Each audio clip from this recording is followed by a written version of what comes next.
Qu'est-ce qui coûte le plus cher à l'économie? Est-ce que c'est le salarié au SMIC, dont le coût serait trop élevé du fait de son salaire, ou est-ce que c'est en revanche, ou à l'inverse, les actionnaires qui reçoivent plusieurs centaines de milliers d'euros de dividendes?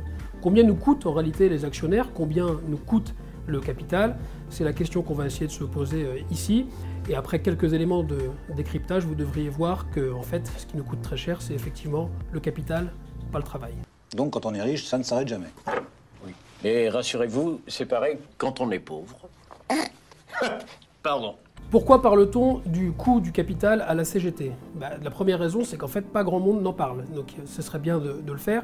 Vous avez certainement entendu parler du coût du travail. Ça fait une bonne trentaine d'années qu'on nous répète que les travailleurs coûtent trop cher. Mais bizarrement, la question du capital, elle, n'est pratiquement jamais posée. Des chercheurs se sont penchés sur la question, mais reprenons quelques idées fondamentales. Le travail, c'est la source de la création de richesses.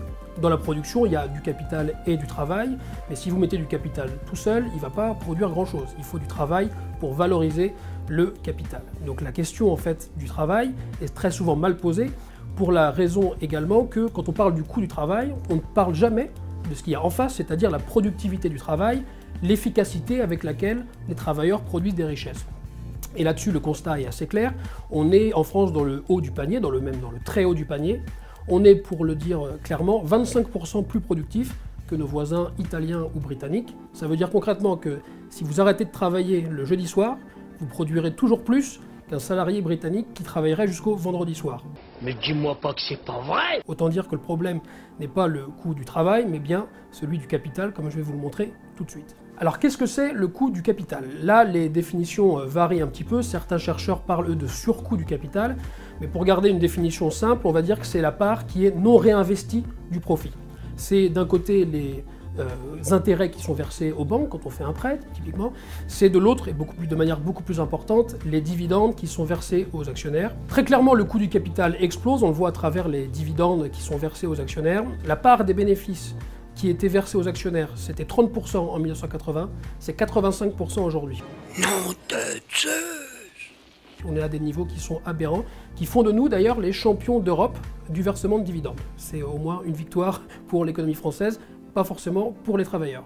En réalité, l'investissement stagne, on est bon an mal an autour de 10-12% du PIB quand les dividendes, eux, explosent. Ce qui veut dire plusieurs choses, mais ce qui veut dire en fait d'abord que les dividendes versés ne servent pas à financer un nouvel investissement. Là encore, les chiffres sont assez éloquents.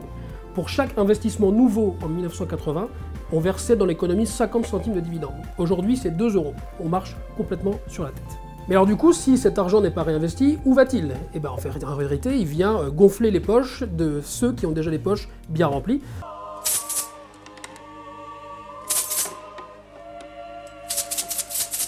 Ils viennent du coup aussi, ces dividendes, creuser les inégalités au sein des pays et au niveau international.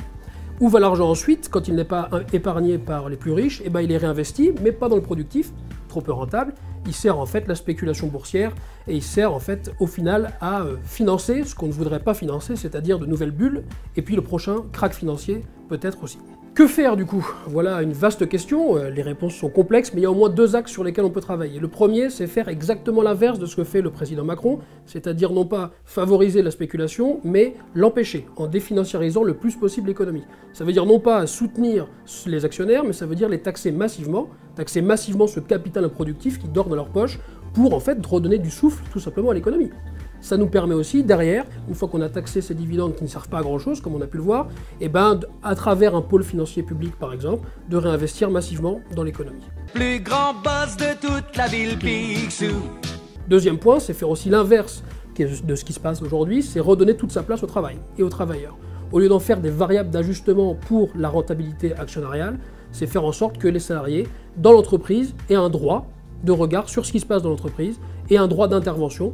Ça passe notamment, entre autres mesures, par des droits suspensifs pour les CSE et ça passe aussi par une refonte complète et repenser complètement le statut des administrateurs salariés, leur statut, leur rôle et aussi leur nombre. Le combat contre la finance, il se tient aussi dans l'entreprise et c'est aussi un combat que les militants CGT doivent être capables de mener. Où est-ce qu'il a appris à négocier?